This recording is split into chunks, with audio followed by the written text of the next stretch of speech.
Hey, it's Melinda from Country Legacy. In this video, I'm going to show you how to make broccoli salad.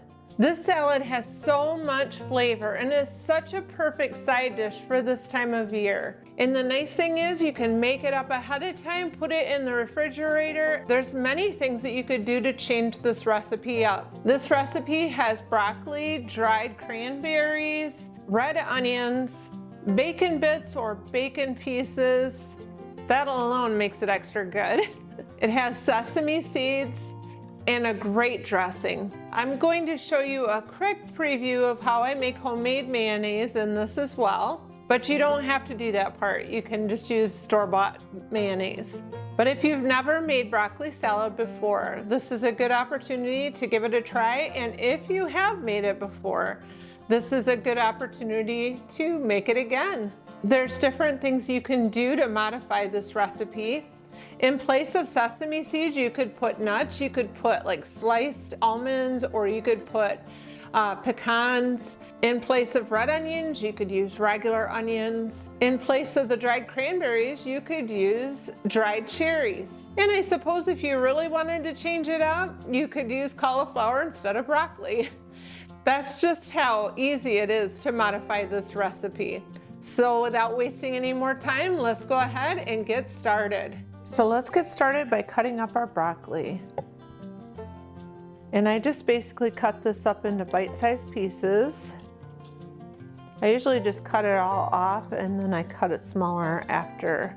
The recipe calls for 8 cups of broccoli. We'll see how close we get. And it doesn't have to be exact. Like with most recipes, you can modify quite a bit. I'll just take and cut these in half, some of these bigger pieces. The size you cut them is all a matter of preference. I think salads are such a nice thing to have this time of year. When everything is busy, you want to be outside and you want that nice, cold, refreshing side dish that not only tastes good, but it's also healthy. Okay, that looks pretty good to me. Now I'll get out my 8-cup measuring cup and see how much broccoli I have. So what I had equivalently was a very large head, and I am at about 6 cups. So I will reduce the amount of the ingredients that I put in here on some of them. Some of them I want the extra, so we'll just kind of make modifications, but I will tell you what the recipe says for ingredients. I will just make my own modifications. So the first ingredient was broccoli and it was 8 cups. So now I'll rinse off my cutting board and grab my red onion. Let's dry it off a little bit here. Okay, so it calls for 1/3 cup of diced onions. So I'll start by cutting my onion in half and get these peelings off. And you can dice this to whatever size you like. And I'm gonna make kind of small little dices.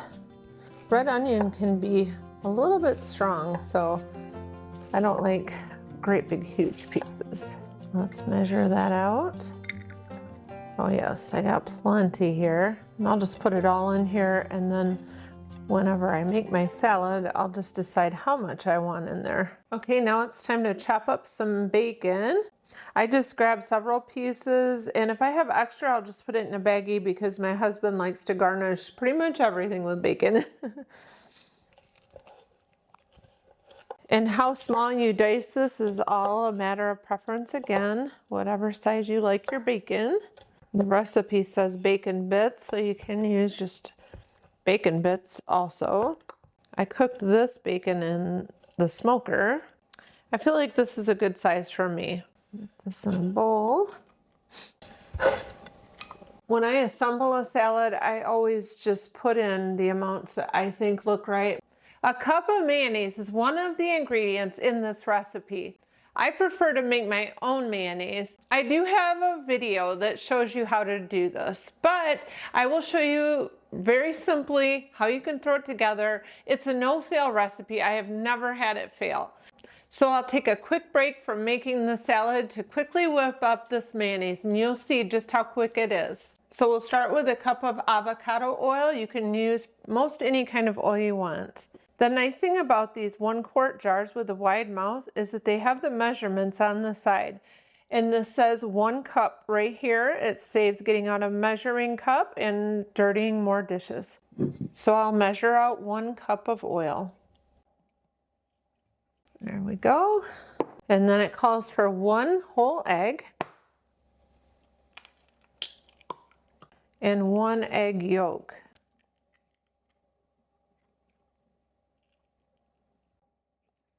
The next ingredient is Dijon mustard. It's 1 tablespoon.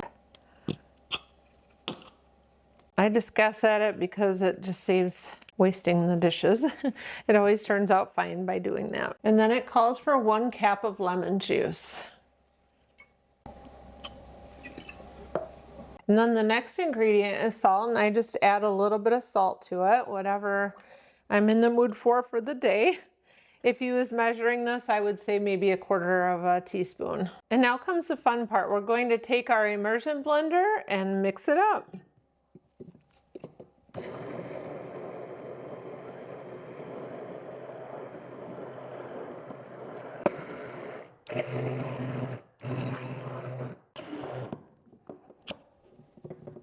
It literally only takes 30 seconds or less to mix this up. I just take a rubber spatula and clean the inside of this out so that none of that goodness is left inside of here. So I'm getting ready to assemble the salad, but I'm going to mix up the dressing first. The recipe calls for 1 cup of mayonnaise. I'll use about 3/4 cup because I don't have enough broccoli to do the full batch. And the recipe calls for 2 tablespoons of granulated sugar, and I'm going to use honey instead. Again, using a little less because I did not have the full amount. And then it calls for 3 tablespoons of apple cider vinegar. I'm going to use about 2 tablespoons.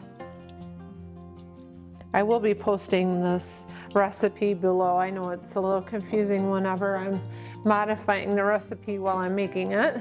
And then it calls for salt and pepper to taste. And you can just put in there whatever you like. You can taste test it as you add it if you like. What I typically do is I just mix a little bit and then I add more to the completed salad if I see that it needs more.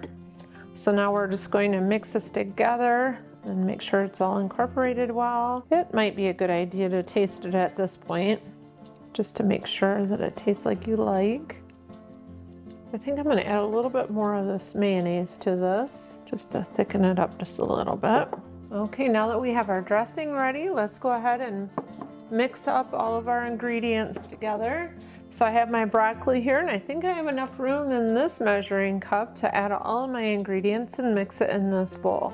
So the recipe called for 8 cups of broccoli and 1/3 cup of red diced onions, 1/2 cup of dried cranberries, 1/4 cup of sunflower seeds, and 1/2 cup of bacon bits or chopped bacon, like in my case.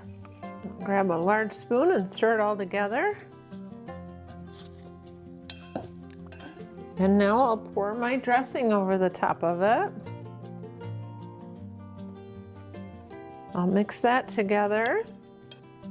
The nice thing is if you get it all mixed together and you feel like it needs to have more dressing on it, you can always whip up a little more, or you could just add a little more mayonnaise or something like that to it. You want to stir it enough so that all of the dressing gets right down inside of them broccoli florets. I don't know about you, but I like to have plenty of dressing on my broccoli salad. I feel like it can be really dry without it. There, that's looking really good. I'm going to get this in a bowl. Doesn't that look so good? Okay, let's scoop out some of this salad and give it a try. It's been a while since I've had broccoli salad. I'm looking forward to trying this. All right, let's give it a try. It is so fresh and so flavorful. If you do like broccoli and fresh vegetables, this certainly is a good thing to try. And like I said in the beginning, you can switch many of these ingredients up and modify it to the way that you like it. Do you have a favorite ingredient that you like to put in your broccoli salad? If you'd share with us, that would be great. I think that chunks of apples would be really good in here, or grapes. I've seen many variations and things that you could add. And the thing of it is if you make this a lot, You could try out different things each time and then you have a completely different type of a salad. If you enjoy content like this, consider subscribing so that you'll be notified each time I have an upload. I appreciate each and every one of you that take the time to watch my videos. It means so much to me. And I hope that you all have a wonderful week. I'll see you next time. Bye for now.